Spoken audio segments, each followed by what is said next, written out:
Yes and no, Matt, because, and good morning to you, by the way, good morning, viewers, because actually the fact of the matter is we've heard no official word from number 10 Downing Street. We've heard lots from other ministers, lots from backbenchers, lots from sources, but number 10 officially has said nothing. Yes, you're absolutely right. We do understand there is a meeting between Sir Graham Brady, who is in charge of the backbench MPs, chair of the 1922 committee, and Theresa May, at which we understand he is waiting for a departure date from her.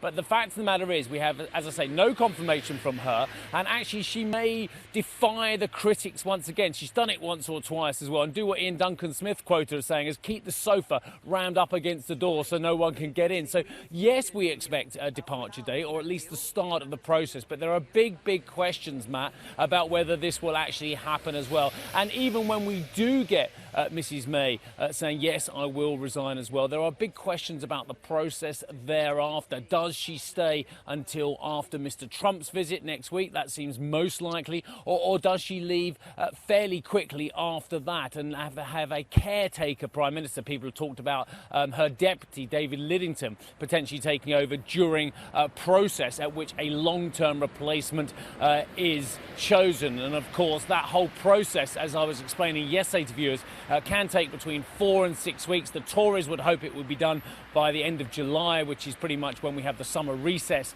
at Parliament behind me as well. But of course, there's a lot of runners and riders. I mean, you've only got to open up any of the press and see that actually it's not just about one or two of the most famous names. It could be as many as 10 people putting their names forward to try and win the ballot and secure the leadership, not only of the Tory party, of course, but of the country.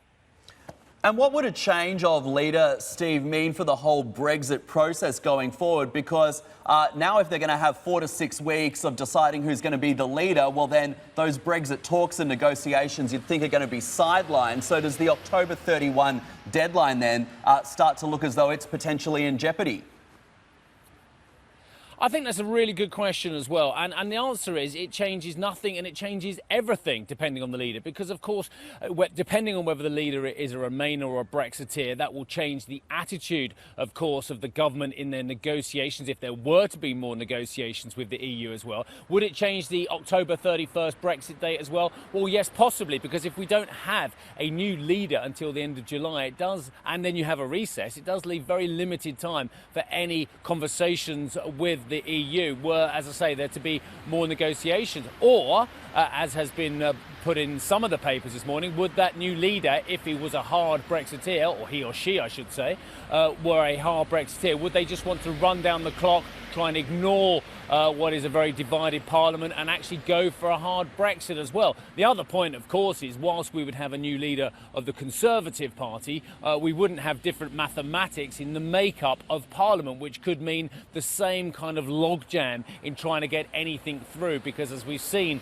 time and time again with the 3 failures that Mrs May has had, plus the series of indicative votes that we saw just over a month ago, there isn't a majority for anything in Parliament. So, just putting out another tantalising question, does that mean that any new leader of the Conservative Party would go to the country with a general election to try and get a mandate?